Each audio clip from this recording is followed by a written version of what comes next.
Ready? Thank you. Okay, thank you, Catherine. I'm delighted to introduce Keitra Armstrong, University Diversity and Social Transformation Professor and Professor of Kinesiology and of Women's and Gender Studies. She also is U of M's faculty representative to the National Collegiate Athletic Association. Professor Armstrong is widely recognized for her groundbreaking work on race, gender, and the social psychology of sport and leisure consumption, and for her many contributions to diversity, equity, and inclusion at Michigan and nationally. Dr. Armstrong, a U of M faculty member since 2011, earned a bachelor's degree and a master's from Mississippi State University and a doctorate in sport management from Ohio State University.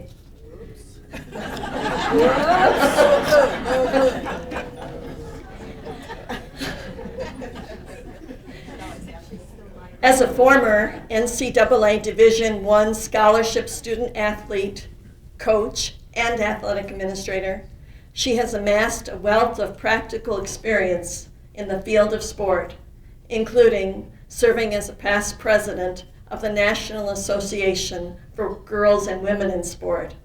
Professor Armstrong, we are honored to have you as our seminar speaker and are excited to learn more about race, gender, and the socio-cultural business of sport.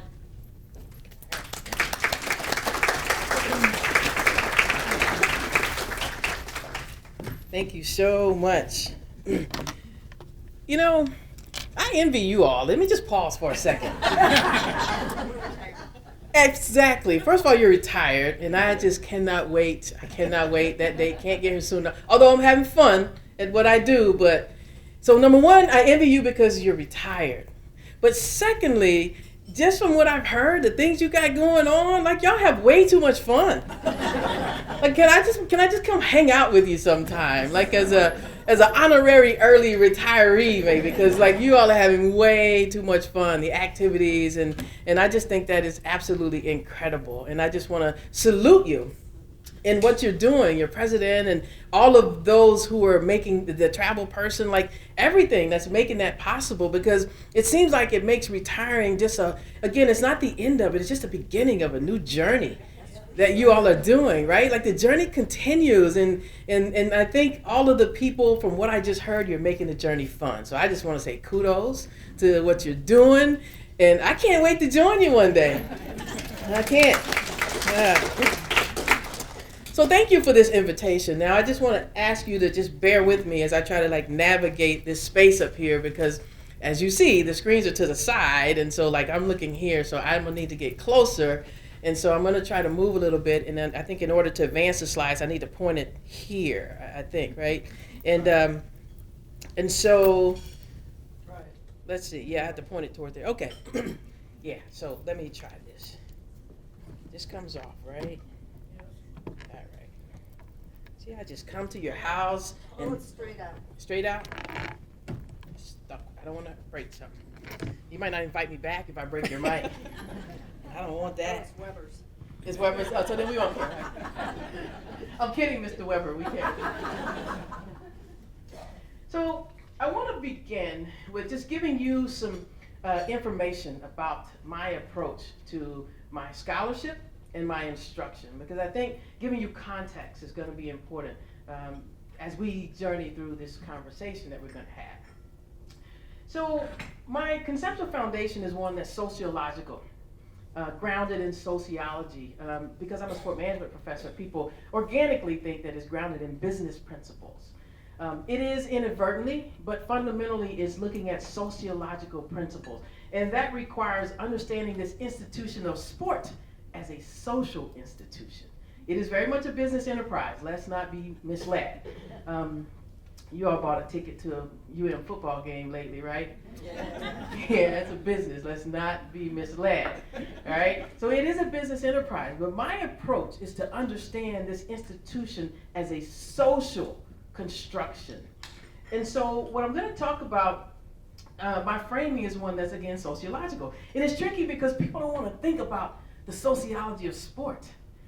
Because one of the things we do as sports sociologists is we look at how privilege and power and elements of that are created and sustained in sports.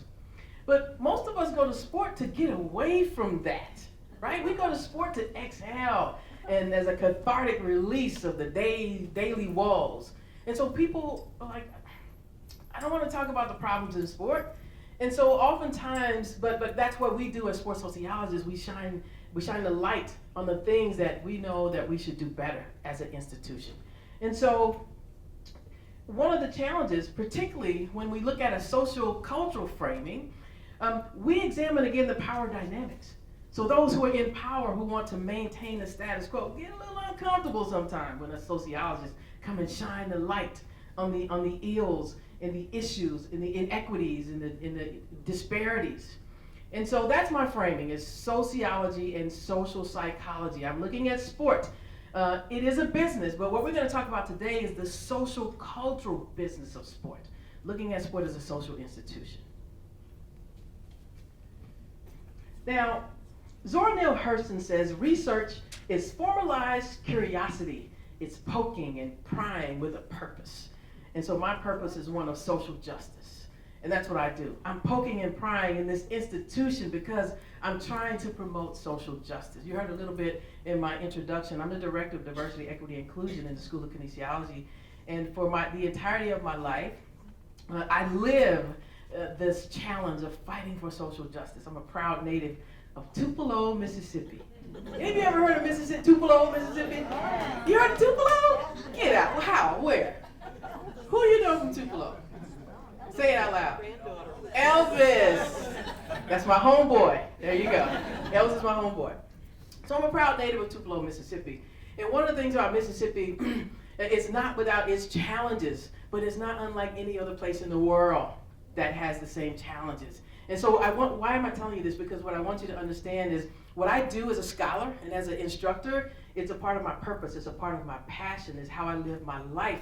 Is not being apologizing for my race and my gender and my class and the intersection of them, but to try to help people to understand how to make it better for people who look like me. And that's part of my challenge, is poking and prying with a purpose for social justice. And there's no greater place to do that than in the institution of sport. Because we all are connected to sport in some way, right? I heard you want to go to the hockey game. We all are connected to sport in some way. And so the institution of sport has a responsibility, from my perspective, to do better. And that's what I try to do in my scholarship and in my instruction. I'm preparing students to help the industry to do better. So my topic is inside the game, but it's also an inside game. Okay? I'm going to talk about inside the game, but I'm going to help you see that there's an inside game as it pertains to race, gender, and the social cultural business of sport. So that's going to be the topic. Now, sport is a social construction, and what I mean by that is a part of society. Sport doesn't exist without us making it. Like, without the people who are there, it doesn't have the meaning that it does. So it's the composition of people who are in sport that makes sport what it is. Otherwise, it's just a ball in a facility. If there are no fans, if there are no players, if there's no coaches, what do we have? Just an empty facility. But what brings it life is the people that populate it. And those people bring their ideas and their cultures, and all of those things create this social construction of sport. And so it means that sport can have different forms, mean different things to different people, different cultures, and the meaning of sport can change. And so sports are not static. I mean, they change as people change. I mean, even think about the University of Michigan, how much the sports have changed. Look at the people who are representing Michigan. There's changes there. The dynamics and what we see in Michigan, it has changed over the years. And so I want you to understand that sport is not static. So when we're talking about the social cultural business of sport, we see that sports are related to the social and cultural context in which we live. So sport is a microcosm of society. That means the things we find in society, we also find them in sport. racism, sexism, homophobia, xenophobia, classism, all of these things. Sport is not exempt from the society in which it is embedded. And so oftentimes, sport provides stories and images to explain and evaluate social cultural context. Sport is a window to the world and society. How many times, if you're sharing a story or something that happened to you or something that's meaningful to you, to your grandkids or other friends, how many times is sport a part of your story? How many times do you use sports to convey something that's meaningful or impactful to you? We all have a sports story in some capacity. So what I also want you to understand is sport is also a contested terrain, and this is getting closer to where I'm going to be discussing the core of my message. Sport is a contested terrain. And what I mean by that, there's power struggles in sport. And we're seeing a lot of that play out, and I'm going to show that to you in just a little bit. But it's a contested terrain. Remember, sport mirrors society. Society is a contested terrain. We're struggling over who has power, how they have power, how they can exert their power. And it's the same kind of things we see in sport. And in sport, those power dynamics are rooted in ideologies. The ideologies, and I'm going to tell you the two primary ideologies that I'll be talking about are really race and gender. Okay? But these ideologies influence the why. Why are people participating in sport? You're going to see that race and gender has a lot to do with that. We're going to look at who is allowed to play, consume, and lead sport, and in what way, in what manner is it acceptable or appropriate. You're going to see that race and gender also impacts the how and the who. And then, what about resources?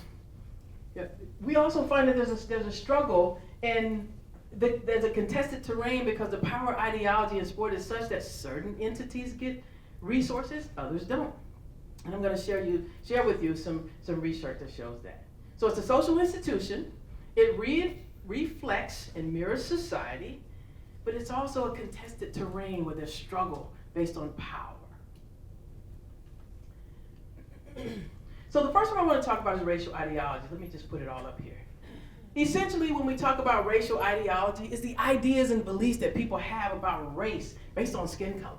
They either devalue a person because of their race, their skin color, or they value it. But the whole notion of racial ideology, it establishes these rules and boundaries of who can do what, and what's natural and what's unnatural.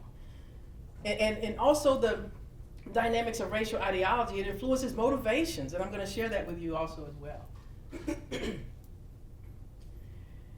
The other ideology that I want to talk about is gender ideology, particularly gender ideology in a way that, sport is perceived to be a male domain. I mean, it's where boys become men, right? And if women are trying to find their place in this entity that really was designed for men, they're perceived to be invaders. And so what we find is women are trying to find a way to establish their belonging.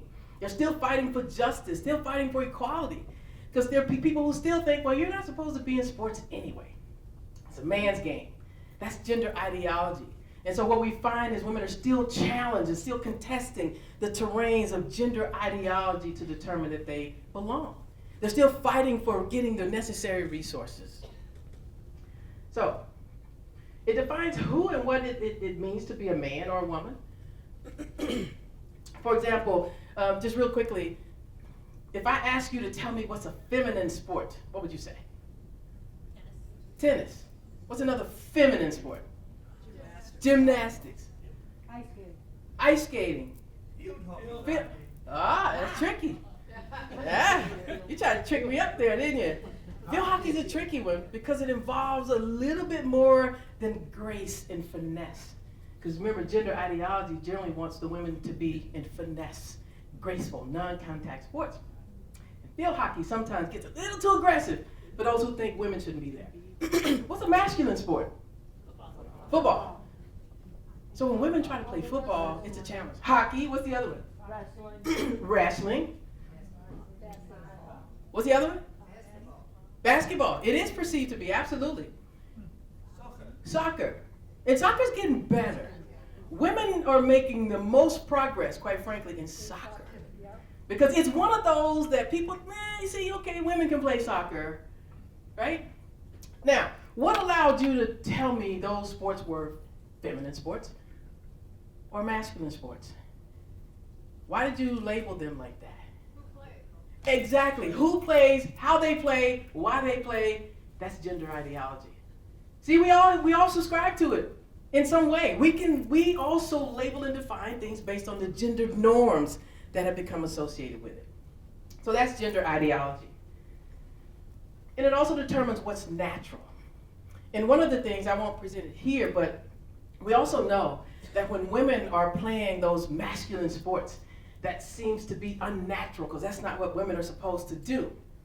They often have to make sure that there are feminine cues present when they play. The concept is called the apologetic. So they'll wear makeup while they're playing. Makes no sense. Makes no sense. Well, let me take that back. It does make sense if it's what they want to do. You with me? Like if they just want to look good while they're playing, that makes sense. But to do it to show that there are feminine cues present, that's the part that makes no sense. Why should it matter? Gender ideology, because there's a cognitive dissonance. They're feminine, they're playing a masculine sport. How do they reconcile the dissonance that they feel? And so they do things, they wear things, and to try to accentuate their femininity because they're trying to debate, contest. Remember, it's a contested terrain. And so girls and women are contesting the ideology that says that they're a woman in a man's game. So do you understand the concepts? Racial ideology and gender ideology, they're prevalent.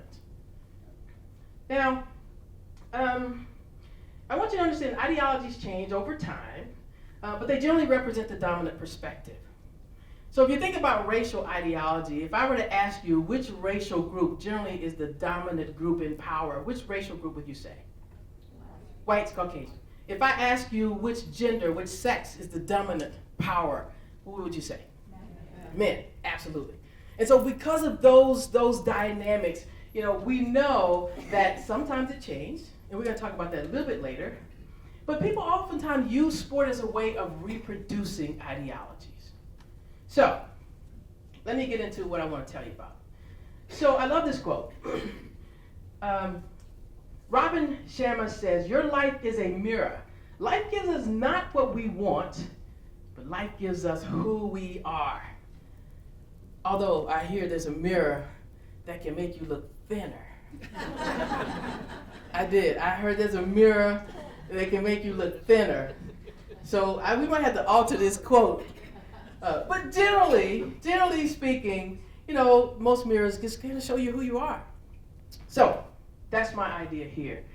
This is a quote by Alice Walker. She says, "In my work and myself reflect Black people, women and men, and as I reflect others, one day even the most self-protecting ones will look into the mirror I provide and not be afraid." So that's what I'm hoping I can do today. I want to share with you a look inside the mirror on the social, cultural business of sport relative to race and gender, and I want you to not be afraid. More importantly, I want you to help change it. So, you see that? I spent all night trying to get that thing to work. So I need to make sure you recognize what's going on here. Okay, so let's take a look inside the sporting mirror, okay?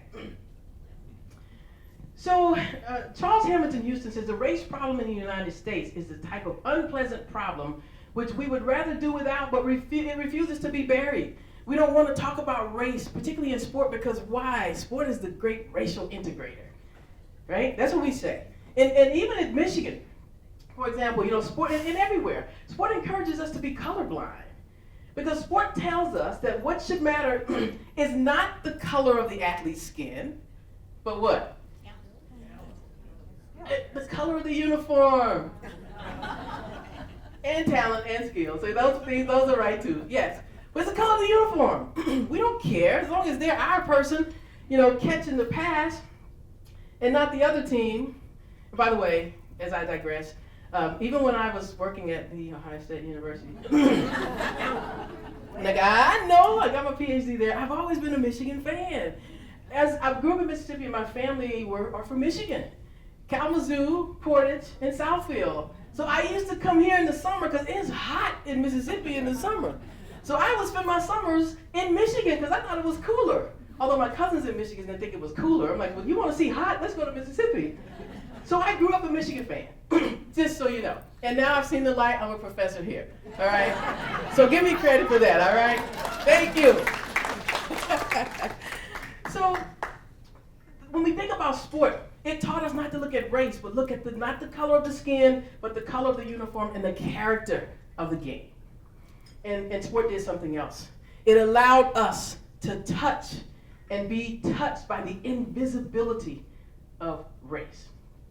If these students saw this athlete on the street without a Michigan uniform, do you think this student athlete would get that type of love? Probably not. If they knew him. Yeah, if they knew him, they would. Yeah. They didn't know him. They didn't know him before. What did they know? He was in a Michigan uniform, so he must be safe. So it's okay, right? This is the power of sport. So my point is, yes, there's some great things about sport. But I also want you to know there's another side inside the game. And I want to talk about inside the game. So race does matter.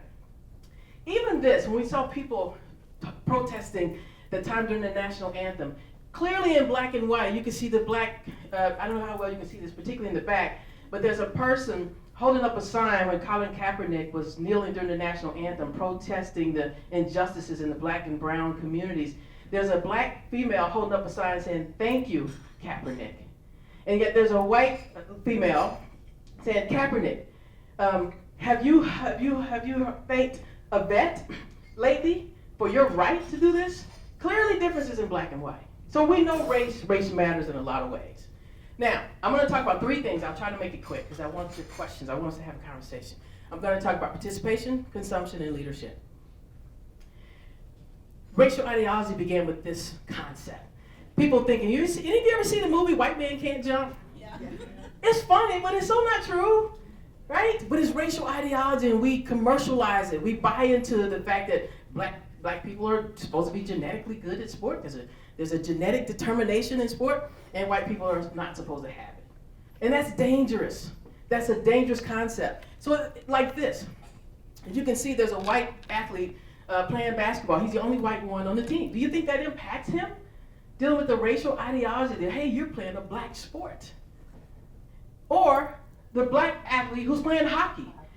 He gets it a lot. Dude, you're playing a white sport. Racial ideology. One of the most outstanding athletes, period. Not just in tennis, but one of the most outstanding athletes. When you look at Serena Williams, racial ideology also tells us who can play sports. I can't tell you the times that she was masculinized because they were saying she's too muscular. She should be playing with the men. But in black communities, strength is an attribute to be celebrated. And so I love this advertisement that Nike was changing the narrative, saying, hey, strong is beautiful. Other people were saying strong is not feminine. So she's dealing with racism and femininity at the same time. Again, I'm trying to show you the game inside the game. This is another one that was really, as of late, so oftentimes in the black community, there's different styles of hair. And so there are a number of athletes that have dreadlocks or really big hair. And so the traditional swim caps won't cover it. Are you with me? So they need a larger cap to cover the entirety of their hair. As it were, the Swimming Association banned it. They said it was unfair. It was an unfair advantage. Exactly. My sentiments exactly. That's racial ideology. Who do you think is in power? Who do you think is making that decision? Do you think it's a brother with dreadlocks? Probably not. And so that's the idea. You can see, and it was a really issue. One of the quotes says, "The swim cap is a revelation." Previously, when I've had braids, I had either avoided swimming or I had to plan my day around taking ages to dry and soak wet hair. Listen, that's a whole nother presentation of black hair care. I'm not kidding you. It's a whole nother conversation. But it impacts what black women do. And swimming. So this was not just a revelation, a revolution, that this cap now can cover the hair, and now they can't even use it. Let me show you something that's even more disturbing when we talk about black hair. This is a wrestler. He had dreadlocks. The wrestling committee made him cut his dreadlocks. The picture that you see with the red arrow, they're cutting his dreadlock. It makes me mad every time I see it. Who do you think is making that decision? Is it another brother with dreadlocks? Not at all. And how is that a competitive advantage? If anything, it's a disadvantage, right? Because he got more hair to hold on to, I would think, and his opponent could grab his hair. Absolutely amazing. This is the game inside the game. Racial ideology impacting how people can play. And then let me just put all these up here. The other thing is student athlete. And I was a student athlete, and I know how it feels to debunk stereotypes that you're a dumb jock or a dumb jockette. But that's what happens. Athletes are celebrated on the fields of competition. Their blackness is perceived to be an attribute to their talent. Because remember, racial ideology says black people can play sports, which is problematic in a lot of ways, but that's racial ideology.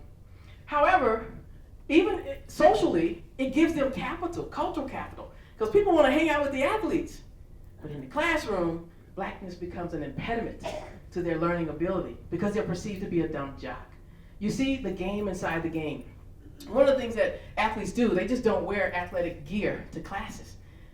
Why? Because they're trying to hide. Maybe they won't know I'm an athlete and they'll give me a chance.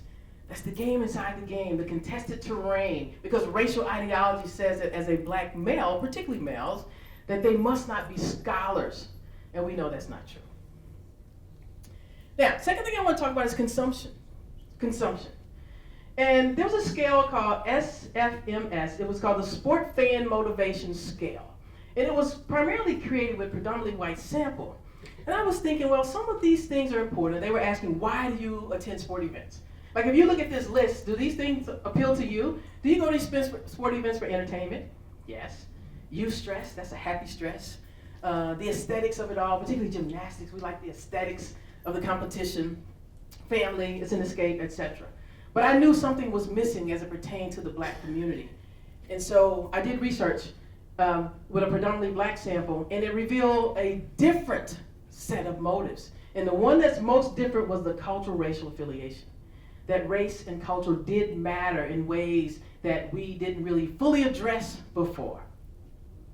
And if you've ever seen a historically black college, it's almost like a Soul Train, Revolution, family reunion. Oh, by the way, there's a little sport. I'm not kidding you, that's what it is. Sport is such a small part of it. It's the cultural camaraderie and cultural affiliation that makes it substantial. In fact, there were days, there's new venues now, but people who were attending historically black colleges, they set a record in the Superdome. And a couple other venues, because they were going to attend these events. That's another look. And the bands are phenomenal. In fact, the bands are so important, they travel without the football teams. They're the market attraction. They do things the teams are nowhere around. It's just the bands.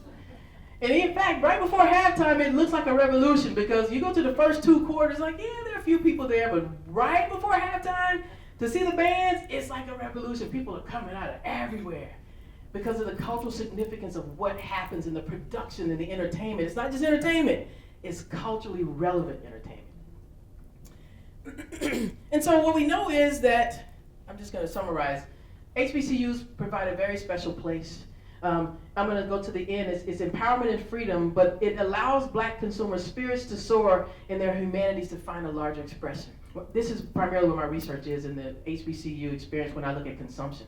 And one of the things that people always say is, I don't have to deal with racism. I go to these games, I can be with my people, and I don't have to worry about being called words that I know don't reflect the character of who I am. So there's cultural relevance in these type of sports. And not just that, when I lived in California, so prior to coming to Michigan, I was a professor at Cal State Long Beach. And there's a heavy Hispanic population, Asian population in the area, Long Beach, Los Angeles. And I don't know if you can see this, but this was an event at the Toyota venue out in Carson, California. And again, looking at the ethnocultural emblems that made it accessible and exciting to the Hispanic fans. The same thing for the Asian fans. They were looking for cultural representation. So there were days when some of the teams that were coming to play had a star Asian player. You could see the composition change in the stands. Why? I'm talking about the salience of the game inside the game. Because of the contested terrain, they're trying to find something to connect to, something that makes them feel whole. And for these fans, it's the representation that they find in sports. Now, the other one I want to talk about is merchandise. So when we talk about merchandise, it's symbolic It's symbolic because when you wear gear, you're communicating to the world, I belong to this team. I'm a fan of this team. How many of you wear sport merchandise? Everybody, all the time, right? All the time. It's, first of all, it's so comfortable. And you know what? Speaking of gender ideology, so teams have gotten smarter. You know, it used to be women, if we wanted to wear some athletic gear, we had to have a big old manly jersey, right? But now, and it was pink, there's another conversation. You're absolutely right. But now there's jersey dresses. Yeah, dresses. So now women can, why is that? Because they still want to be feminine, even though it has a sport attire. Now there were some other things that sport teams also had, aprons, kitchen mitts. I don't know about that, but that was another part of it, right? Right. So we all are connected. So my point to you is merchandising is symbolic. Because to wear it, people see it, it's visible. So it's an expression of self. If you're not you wouldn't wear Ohio State gear, would you? Absolutely not. I know you. Oh, I see one person. I'm not going to call her out, but she said she would. You better not say it around these people. It could be dangerous. Why? Because that's not a part of yourself. It's not a salient part of your identity. Even though I graduated from Ohio State, I got my PhD there, I worked there, I don't wear Ohio State gear. My loyalty, of course, is to the University of Michigan. And that's what I broadcast, right? But, so everybody wears merchandise. Do you think race makes a difference in wearing merchandise? Like, would it really matter? Like, how can race impact whether or not people wear merchandise? So I did some research, and I was out in California. I had a sample of about almost 300 people. Let me show you what I found. Now, I know you may not be able to see this in the back, so let me just tell you. I looked at a number of factors that would influence the frequency in which people wore sport merchandise. One was their general consumption, like do they watch it on TV, do they attend? Because the more people consume, the more they're invested, right? The more they're likely to say, yes, that's my team. But what I found, if you can see this side were the consumers of color. The consumers of color consisted of people of African, Hispanic, and Asian descent. For the consumers of color, there was one significant finding that was not revealed among the Caucasian consumers. And can you see what that is? The race of the players. Does that surprise you? The race of the players. So the race of the players on the team had an impact on how frequently they wore the sport team merchandise. I know, right? Let me try to explain it. Let me see. Tell me if you buy this. This is what I think. So, when we look at the salience of race and ethnicity, we know that there are differences. Race matters to some people more than it does to others. The way I explain this finding is that if you look at the notion of privilege, so there's a normalized privilege, and other authors talk about this, that veils the salience of race. Like if you are always around people who look like you and think like you, do you have to think about race? Maybe not. That's called a normative privilege. You're always going to be able to be around people who are like you. So you don't always have to look for someone that you can culturally connect to. That's a privilege. That's a privilege. If you know you're going to go someplace and the majority of the people are going to look like you and think like you don't have to think about it. But what if you're the only one? You don't have a choice not to think about it. And so what we find is for people of color, there's an element of marginalization that they often feel. So they're always clamoring for something that gives them some cultural congruency. And they're looking for people who look like them. And so the notion of marginalization, it really accentuates the role of race to people of color. So we know race matters, but if race is so much a part of how you live your life, it may matter to you more. If race is not such a part of your life that you have to think about it, you're privileged not to have to think about it. So in sport, you don't care because it's not that much of an issue. So that's my explanation. It's really called standpoint theory. We see the world through the eyes of our social location. Right? You see the world through the eyes of a retiree. I'm so jealous. I'm so jealous. Because that's your social location. Same thing with race and gender. We see the world through the eyes of our social location. And what we find, this is just another way of saying this, racial representation, it can be empowering. I wish you could, there's a video I want everybody to see. I wish I could, if I thought about it, I would have put it in here. But I'm not going to do it justice because I just thought of it right here in the moment. It's the is it the Little Mermaid? Yeah. And she's black. Yeah. And this little girl, she sees the picture of a black character, and she's like, oh my gosh, she's black. It's a powerful illustration of why representation matters. Of why representation matters. And my message to you here is it matters in sport. It matters to sport consumption, it matters to merchandise consumption, it matters in a lot of different ways, but it matters differently depending on, remember we talked about ideology and power dynamics. So it matters more to some consumers than others. Okay, the last thing is leadership. I want to share with you leadership. To illustrate this, I had the great fortune. We live in a great state. Do you all know that? We're in a great state. We really are. And I had the great fortune of getting the distinct opportunity to serve on the Governor of Michigan's task force on women in sport. For those of you who don't know, Michigan is the only state that we know of that had an entity to discuss women in sports sponsored by the government. Isn't that a powerful, amazing thing? Our governor's talking about sports. Who knew? Let me tell you why. Partly, she was a former basketball player herself. See? Learn all kind of stuff, don't you? And one of the things we know, research tells us that many of the Fortune 500 companies who have women who are leaders, guess what they attribute their success to?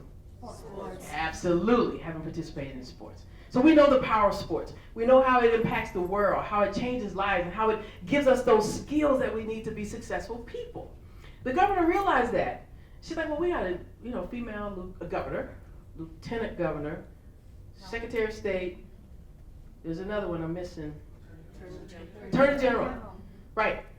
Oh, and she's like, wow, but we don't have that type of representation in sport throughout the state of Michigan.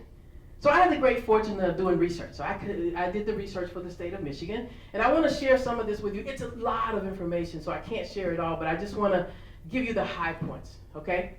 And this research I did, it was 566 sample size, and it was men and women who were considered leaders in every domain of sport: high school, collegiate, sport media, professional, youth sports, the whole gamut. Anyone who worked in sport, they were invited to participate in this research. And I had 566, a little bit more that participated, but those who gave me usable data ended up being 566. So it's a pretty good sample size. And let me share with you what I found. Again, think about gender ideology. We're shifting gender, we're talking about gender ideology. Now, I wanted to know, how did they enjoy their work? How did they enjoy their jobs?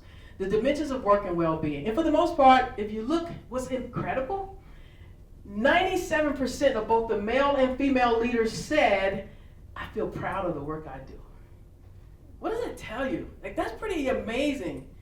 If I surveyed this room and say, what percentage of you feel proud of the work you do, would it be as high as 97, do you think? Well, now that you're looking back, you're really proud of the work you do. You're probably at 100% right now, right? But my point is, people were generally proud of the work they did. There was some difference in that men were a little bit more excited to get up to go to work every day. A little bit more excited than the women. But other than that, they were really proud. That's a good thing. Now I'm going to share you a different story. I wanted to look at the masculinity of the organizational culture. Remember, sport is a male domain. Leadership was based on characteristics that were associated with masculinity. What words do we associate with leadership? Assertive. What else? Tough. What else can you think of? Strong. Now, would you say that those characteristics are more masculine characteristics or feminine characteristics? They're more masculine, although we know women who have those characteristics. We know that those characteristics don't belong to either sex. We know that, right? But gender ideology in sports says, yeah, but leadership is a male domain. So I wanted to examine the organizational culture in the sport organization throughout the state of Michigan. And I wanted to know if there was a masculinity culture that was pervading. Because if you're aspiring leadership and you're a woman, what do you do? So I asked these questions, and what you see highlighted in yellow, I know you can't sit in the back, I'll try to just give some of it to you. Interestingly, the women said that yes, more of the women than men said yes, our organizations reflect a masculinity culture. The men said, no, we don't. Remember that thing about privilege I told you earlier? It's operative. They don't have to think about it. But the women did, and it came out in a lot of these differences. One of the ones that was striking, I want to read this one to you. When a woman demonstrates the behaviors attributed to an effective leader, she is assessed less favorably because she is a woman. Guess what? Only 9% of the men said yes. 3 times as many of the women said yes. Do you see what I'm trying to share with you? There are gender differences, number one, but there are also differences in how men and women perceive them. Who do you think has the power and the decision in these organizations? The men do. So we have to change what they see and what they don't see, right? Or what they refuse to acknowledge they see or don't see. Let me show you another one. The ones that are striking. Women are often not viewed to be suited for leadership. 33% of the women said, yes, that's true. Only 13% of the men said, yeah, that's true. But look at this one. Expressing any emotion other than anger is perceived as weak. Because if you cry, is that a feminine quality or a masculine? It's perceived to be feminine, right? Like, don't cry. And women said, that's true. So I won't go through all of these because there's just too much to talk about. But I want you to get the big picture is that there are differences in masculinity in the organizations. Many of you, you're retired now. If you think back to your organization, was it a masculinity culture? I think some of you, yes. And what I want you to understand is, I don't have time to go through it here, but masculinity cultures also affect men. What if you're not a manly man, whatever that means? Then the masculinity contest, the masculinity culture also affects you. So I want you to know it affects women, but it also affects those non-traditional men, gay, homosexual men, transsexual men who are considered out of bounds. So there's lots of problems with having a masculinity culture that's supposed to be a one-size-fits-all. So then I want to look at gender equity. What about equity? Look at that. Every single item of gender equity was different between male and female. For example, women's voices are respected. Almost 90% of the men say, yeah, we respect women's voices. 63% of the women said they did. Another one, institutional support and protections are in place for women in the workplace. 71% of the men said, yeah, we protect women in the workplace. Right, my sentiments exactly. But only 44% of the women said that. Men and women have equal opportunities for advancement. 74% of the men said, yes, everybody can advance in this organization. Only 43% of the women. So you get that, you see the pattern of gender inequity that's prominent. More importantly, men and women see it differently. Just have a couple more. Gender equity in the workplace, same thing. If you notice, gender biases are not prevalent in promotional practices. 60% of the men said there's no gender biases in our promotion practice. Of course, only 36% of the women said that was the case. So gender equity is rampant in the organizations that were represented in this research in the sport organizations throughout the state of Michigan. The last one that I want to share with you is this. What about facilities? What about how we treat male and female sports? How about how we treat the male and female athletes? In each case, the quality of the facilities or the resources or how we treat the athletes, in each case, the men thought we did it much, much better than the women. So we also see disparities here. This report is like really, really long. If you're interested in it, I'll be glad to point you to it. But it's really looking at gender ideology. So I want to share with you the last thing, the last part of this. Let me summarize it. I asked them what the women think were the primary barriers to women's ascension in sport. We also talked about glass ceiling and those kind of things. By the way, men were more likely to deny that there was a glass ceiling. They said there's no glass ceiling in this organization. The women said, oh yes, there is. But it was a stereotypes and perception that sport leadership was a male characteristic. The gender biases in the recruitment, hiring, the salaries, promotion, advancement. Gender norms that permeate culture of the sport environment. And the lack of male advocates for women. And the lack of female roles in leadership. Now, many of you didn't work in sports, right? But in the organizations that you worked, did you see that there could be similar gender barriers? Absolutely, because remember, sport is a social construction. It's a salient social institution. If it's happening in the world around sport, it also happens in sport. And that's what we see. So this is the summary, looking at the gender disparities. There was a gender ideology, and it was one of equity and inequality for girls and women. So one thing I also have to tell you is that gender is not a monolith. When we talk about gender, it's nuance for women of color. And so when we look at women of color, they're at the intersection of gender ideology and racial ideology. So they're at the intersection of whiteness and maleness. So where do women of color fit? They're right in the middle. There's nothing that captures. So it creates a nuance so that their experiences are vastly different oftentimes for white women. Let me just share with you a couple quotes and then I'm going to wrap this up. So this is some research that I did with one of my doctoral students on looking at black women who are working in sports. And let me read this quote, couple of quotes. This person said, no one thinks, first of all, most of the times when I meet people, they think I'm like maybe 30. So she talked about the black women, they're not perceived to be old as they are. They're treated like they're young kiddies, kind of, which could be a good thing, right? I mean, if you perceive to be younger, it's not a bad thing. Except it's a bad thing if you're talking about leadership, because they don't think you have the experience. And she says, so they like, who are you? It's usually not even me telling them. Usually it ends up being someone else telling them, hey, she's in charge. She'll tell you what to do. And I would tell them, yeah, no, I'm the person you need to see. And people will be like, well, I need to speak to who's in charge. And I'm like, this is the person who's in charge? And then they would reply, well, who's your boss? And she would say, this is it. You get the idea? She's having to prove to them that she's a person in charge. Yeah. Another person said, you know what? It was my intern, who was a young white man, who said, hey, she's in charge of the event. And I was like, really? You're kidding me, lady, but it is what it is. She didn't have a white male intern to justify her authority as a leader.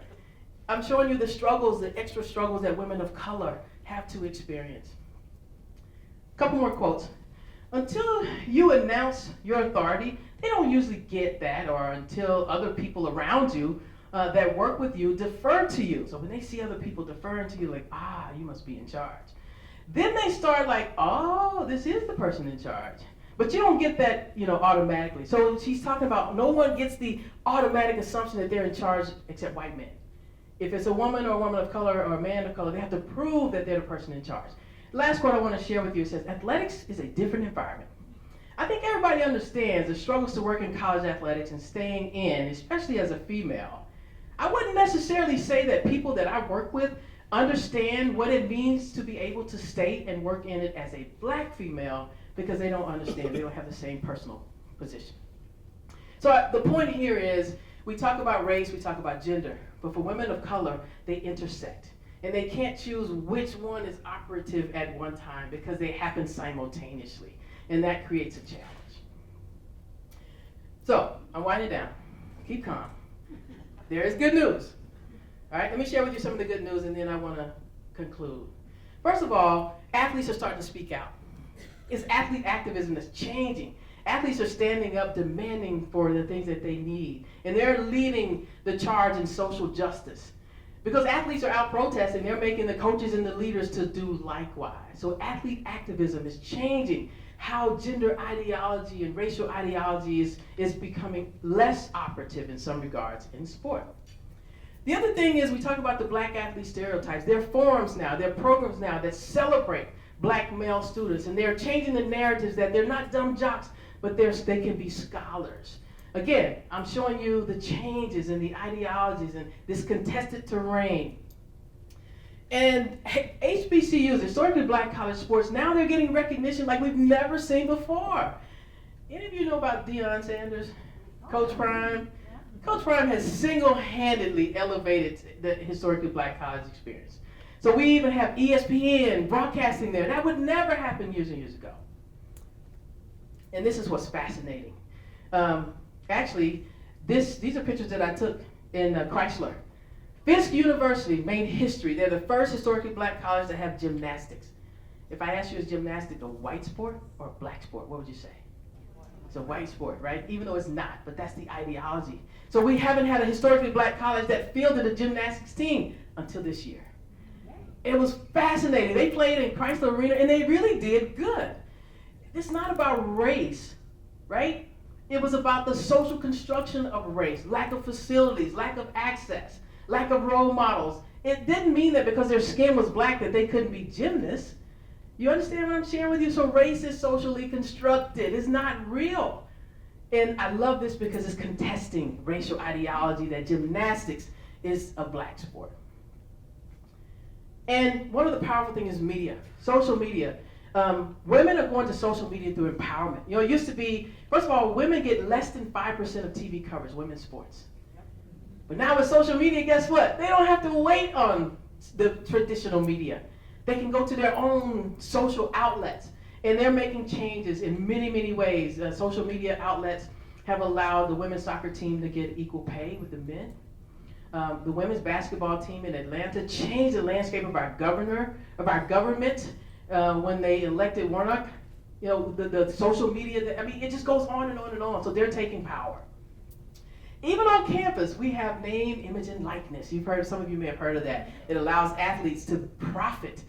And the person on the my far left, your far right, she's a gymnast from LSU. And she has like 4 million followers. She is one of the more powerful women in the name, image, and likeness space. But remember we talked about gender inequity and how women don't get the same? NIL is starting to change that. Men are still getting most of the endorsement, but the women are finding their place. And it's making a huge difference, and trust me, it is going to change college sports. But the one to the left, these are our gymnasts at the University of Michigan.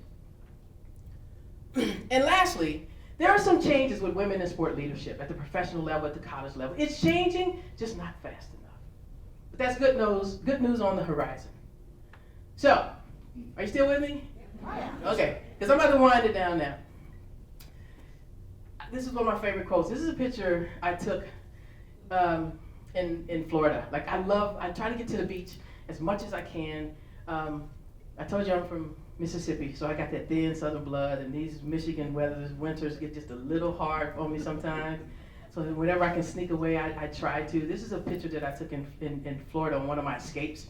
And this quote says, we all live under the same, and I inserted sport. We all live under the same sports sky, but we all don't have the same horizon. Right? We live under the same sky, but we don't have the same horizon. And it's because the prevalence of gender ideology and racial ideology, they have adversely impacted the opportunities and experiences of women and people of color. Because they've created like limitations and boundaries of the opportunities. What you can wear, how you can wear it, cutting your hair. These are the boundaries. These are the ways that inside the game creates a different horizon if you're a woman or a person of color. Different expectations and motivations and different opportunities and experiences as sport leaders, and the list goes on. So we all may be under the same sky, but we don't have the same horizon.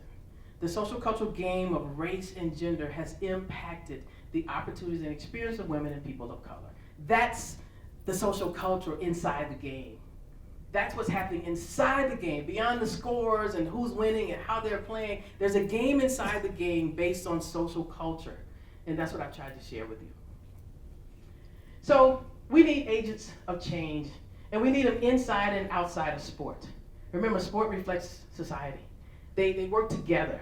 And so this is a quote that I also adapted. It says, although learning about how the cultural environment influences people is important, but learning more about how people influence the environment is the first step, not only in understanding the world, but in changing the world. We know that culture reproduces itself. Systems reproduce themselves. And it's hard to change when there's racism and sexism and homophobia and xenophobia, and all of those isms are baked into the organizational culture. But I believe one person can make a difference. I believe that one person can impact the larger environment. And that's our challenge. But what it takes is this. It's easy to get duped into thinking that the only important moments of purpose congruence are the big ones, those that directly affect the course of a project or a produce, service, or a company's overall goodwill.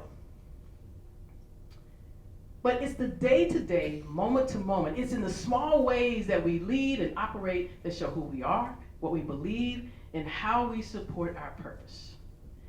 It is in these moments that a culture is shaped. Mother Teresa also told us that, you don't make change with one big swoop, but you make change doing the little things with great compassion. And that's what we have to do, the little things with great compassion. That's how it changes. And so what we need to do is disrupt racial and gender ideologies inside and outside of sport. How do you do it? We need to reconfigure some belief systems, change the narratives and the normatives that are associated with what's black, what's white, what's male, what's female. We have to change that. We have to ungender those kinds of things. Looking at the boundaries, challenging the norms, contesting the limits, and helping people to educate people. Like when I told you that the young man had to cut his dreads, like why? We need to educate people to understand why racial differences can be different. They're not better, they're not worse, they're just different.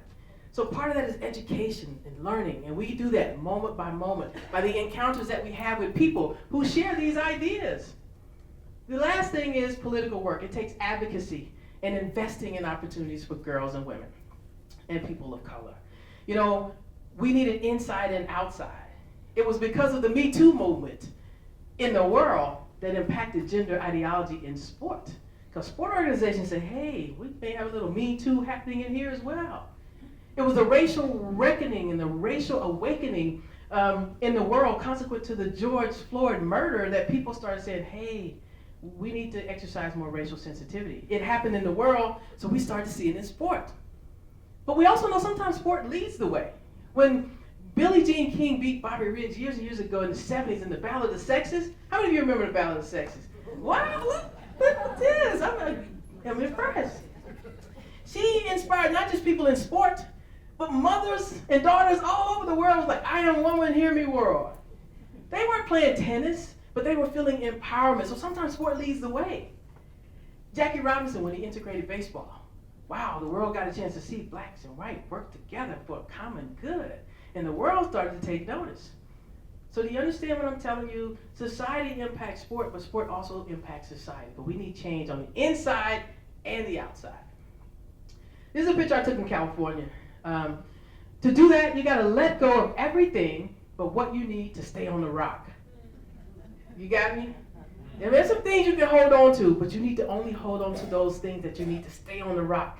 Integrity, humility, respect. The things you need to let go of, gender ideology, racial ideology, class ideology.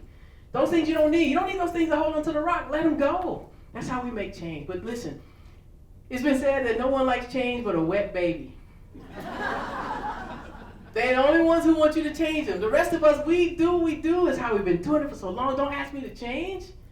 But that's how we have to do to change. You got to let go of everything except what you need to stay on the rock. So, you got to be present. Not an imposter to the experience. You got to be in the moment. And they happen every day. The conversations that you have that may seem innocuous, they're not. The things that you see that you just look the other way, we can't. So the way we change is to be present. So, I got something for you. Game changers. University of Michigan retirees. I so envy you all, I really do. Listen, we want you to make a difference. Look, we're trying to keep calm, but we need you. First of all, you got time right now. You got some extra time, and you bring a knowledge and a wisdom that the world needs. Honestly, you bring a wisdom and an insight and a reverence that the world needs. So, I got a question for you. You remember I just told you I need you to be a game changer. Inside and out, wherever you are, grow where you're planted. So, as Gatorade asks, and I'm asking you, is it in you? Is it in you? Yes, okay, very good. Well, listen. Einstein talks about imagination. He says imagination actually is more powerful than knowledge, because knowledge limits us to what we know, but imagination goes farther. So imagination is everything. It is the preview of life's coming attraction. And so I think the coming attraction should be an imagining a new game plan for sport. free of racial ideology, free of gender ideology, and all of those things that create the game inside the game that makes the game a little harder for women and people of color. Thank you for listening, and I will take your questions now.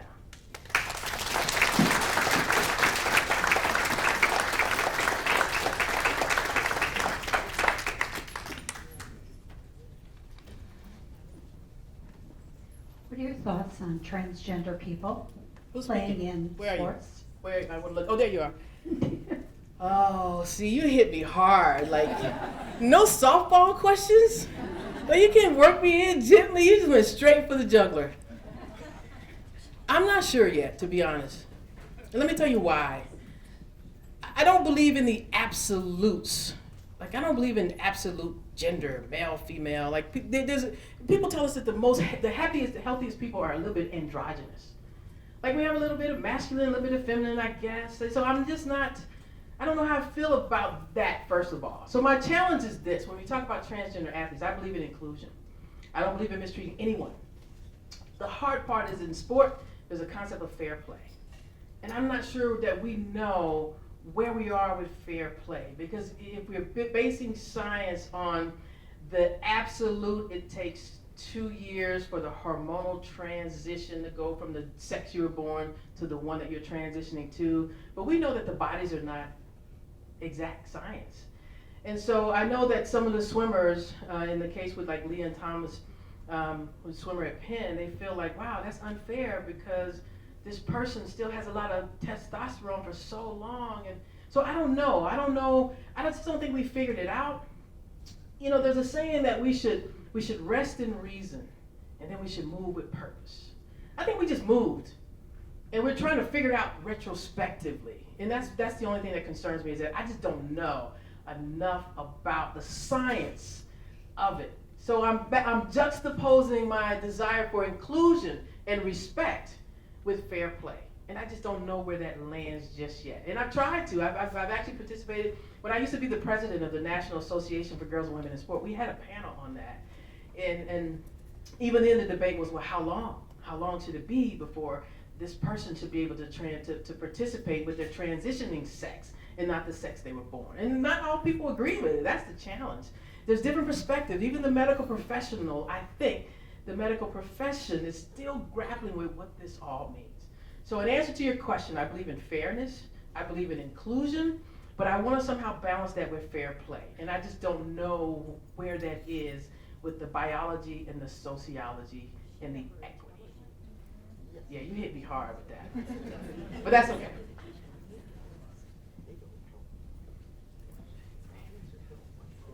Of course. Of course. Do you think we're starting to help girls think differently about themselves at an early enough age? And, Yes. And like nationally? I do. You know, I do. Like, when I see little girls play football, I don't mean powder puff football. I don't mean flag football. I mean tackle.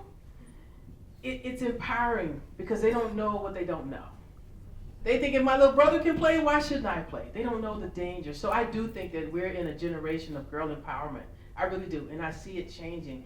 There's this T-shirt that I saw that I absolutely love. It was actually, I saw it the first time at the University of Michigan. I go to a basketball game there. And so let me just ask you this first. So if you walk up to a guy and you say, man, you play like a girl, is that a compliment or an insult? It's an insult, right? Okay, well, I saw this T-shirt, and this little girl had, oh wait, and her brother, this is what, now I remember, that's what stuck out. And her brother had the shirt on. And guess what the shirt said? You wish you played like a girl. Now that's power. I love it. Like, I almost want to take a picture of it, but I couldn't do that because I didn't know the kids, and I didn't want this strange woman to take a picture of these children, with, you know what I mean? Having a little boy to have a shirt that says, you wish you played like a girl, that's empowering. And the other thing I love is when I see little boys at girls' women's sport events, and they're just as excited. And when I see, remember we talked about merchandise wearing, when I see little boys, you know, wearing women's, like the merchandise of, let's say, one of our women's basketball players, like I love that. And so I think little girls are seeing this blurring of the gender ideology that many of us grew up with. Get in this box or that box. The little girls are going straight down the middle. It's like the box better find me, right? Because I'm charting my own path. So I do think it's changing, absolutely. And we need it to change. The world needs the skills and the talents of women in every domain, sport included. And sport's just a little bit behind. Fortune 500 companies have long realized. Research tells us that some of the companies that are more diverse and are led by women are profitable. So there's an impact on the bottom line, and sport is just slow to realize that because it's such a male preserve. But little girls are starting to see something different. Thank you for that question. And thank you for that other hardball question too. I appreciate it. Yes. My question is, I've been following women's sports forever because I'm a Title IX kid. Okay. Thank goodness for Title IX. I had no idea it was affecting me when it happened because I was only 11, but it's changed my entire life. But my question is more about when I see coaches in so many sports, especially in college levels, so many women's sports, especially in basketball, have male coaches, and that kind of bothers me. Yeah. And I don't know if it should, but it kind of does. There's occasionally they throw a woman in on a football team that's like an assistant of some sort, but they don't really have that much authority. So I just wondered if you can talk about that at all. You know what? It kind of bothers me too. In fact, it bothers me a lot. But let me tell you why. Remember we talked about gender ideology. It's a socialization. It's what we're taught to think is the norm. What we're taught to think we should expect. There is a premise that men are just better coaches. Just like men are better leaders. And unfortunately, there are some female athletes who prefer a male coach because they think they're going to get the best coaching because men just do it better. And so it creates a challenge when we're trying to grow the pipeline for women coaches, and even the athletes prefer male coaches. But I also think that's starting to change. Especially now, if you talk about women's basketball, if we look at the dominance lately, Gino Auriemma of Connecticut was like just somebody beat him for this time and next time and next time, right? Because he had such a foothold. But we're seeing women coaches, number one, to be successful. Dawn Staley, what she's doing is absolutely amazing. But even Muffy McGraw, when she was coaching Notre Dame, she said, you know what, I'm always going to hire an assistant woman as my coach so that I can groom the next generation. But let me just tell you, we're still trying to change the gender ideology of girls thinking that men do it better. That they're better leaders, that they're better coaches, and they want the best. And getting the best means getting a man. And I think, it's just like we talk about the notion, you wish you played like a girl. The next cert I need to see is you wish you coached like a woman. That's what we need. That's what we need. I have a question about the NIL. I'd like your thoughts on that. And is it equally working for the men's sports and the women's sports, or are there disparities that you can highlight? Well, that's a great question also. I think that there are disparities by virtue of sport generally being a male domain for so long. But I think it really, if you're asking if there are inequities, in some places there are, but in some places they're not. In some places the women, the female athletes are profiting more from name, image, and likeness than some of the men are. But typically, overall, the men are profiting more. But understand this, and it's tricky because the NIL, the name, image, and likeness, it allows athletes to use their name, their image, and their likeness to reap financial benefits. They do autographs selling, they participate in autograph signings. But the name, image, and likeness is also getting a little tricky because there are some schools that have just decided we're going to give all the football players so much money every month if they mention in their social media posts my car dealership. That's happening in places not far from us. Right? So my point to you is, yes, there are disparities, but honestly, that's left up to the businesses. That's not something as a university that we can control. Right? So there are some disparities in some cases, but there are some anomalies. Like the young lady that showed you, the gymnast from LSU, with millions and millions of followers, she's making all kinds of money. Even some of the basketball players, I don't know if she's still making this kind of money now because she's injured, but Paige Bucher, I can't remember her last name, she had like $1 million NIL deal. So they're random. So I would say to you, they're less prominent for women. So yes, there are still disparities, but it has created an opportunity for women to use their skills. And one of the things we know, women generally have to prepare for life after sports anyway. And so many of them are doing a lot of different things. But I do think that the NIL is a space that women are doing better than expected. Most people thought, wow, it's only going to be for men. And in some cases it is, but there are situations where women are doing pretty good. The challenge for universities is to market women's sports to make them attractive so businesses want to engage with them. So that's the issue. If we're not televising women's sports the same way we are men's sports, they're not going to get the visibility. That impacts name, image, and likeness. So there are some things that universities can do from an equity standpoint, but we can't get into like the NIL. But I do think that it's a great space, and we're going to see more gender empowerment in that space. Yes. We got time for one more question? Yep, we do. Okay.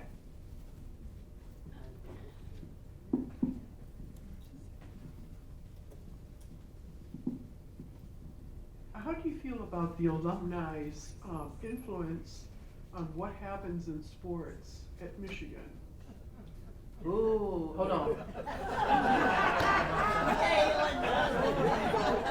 And I thought y'all were nice people. And I said I wanted to hang out with you. You're trying to get me fired. That's what it is. So I'm not sure I understand exactly what you mean by the alumni influence, but I do think that alumni involvement is critical. You know, I think that the athletes now stand on the shoulders of all of the alum. So I do think that alumni should have a presence, should be celebrated, should be visible in a collaborative type of relationship. So I don't know what influence means necessarily. If you have a specific question, ask me. I'll answer it. I promise you, I'll do my best. Yeah, I think that sometimes our alumni have an outside voice. Whoops, I'm sorry. I think sometimes our alumni have an outsized voice on what happens in sports at an academic institution. Okay. Which is supposed to be here to educate people, not necessarily be the gladiatorial kings or queens of the universe. Okay, I get you. You're right. You're absolutely right. And listen, one of the challenges, one of the reasons, like as a sports sociologist, we look at those things, like the beauty and the innocence of sport as we used to know it is no longer. And I'm afraid NIL is going to make it even more different, a different entity that we may not recognize. So I agree with you, but I do want to remind you, and you may already know this, there is I'm not going to do this right, and I should, because I'm a member of this group, ABIA, the Advisory Board for Intercollegiate Athletics. There's an advisory board for intercollegiate athletics, of which there's an alumni representative.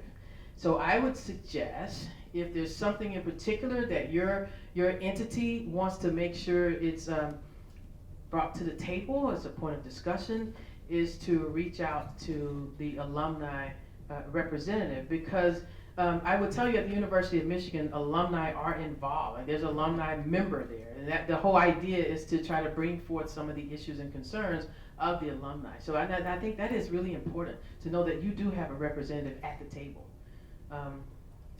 So now I agree with you. You say your alumni voices are outside. Look, we as faculty sometimes we feel our voice is outside to the commerce of sport, which is probably one of my roles as a faculty athletic rep, is to try to remind us of what the balance should look like. They are students first, but let's not be misled. Michigan is an enterprise when we talk about athletics. It's a commercial property, and it's very profitable.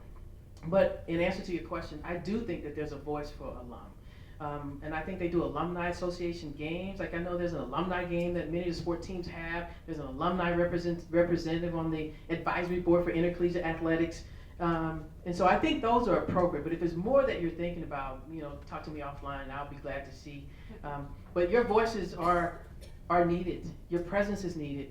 What you've done as a member of the university, I think, should be recognized. And I think athletics has tried to do that, but I'm sure there could be some other things that you have in mind. Yes. I would tell them I hung out with you all, and you're the coolest kids, and they need to come and make sure that they connect with you. Well, listen, thank you so much. Dr. Armstrong, this was so insightful and interesting. Thank you. Thank you. And when you're ready to retire, we would love to have you join. Thank you very much. The next meeting is March 9th. Wear your Michigan swag or your t-shirts. That would be great fun. The speaker, the Learn and Grow program is Jim Manji. He's a representative of the Alzheimer's Association, so he's going to be talking about prevention of dementia, and treating it. But also the seminar speaker is Dean Jonathan Overbeck, and he's going to be talking about climate change and the impact on the Great Lakes. So I think that's relevant for all of us as well. So again, thank you very much. Thank you, Dr. Armstrong, and we'll see you next month.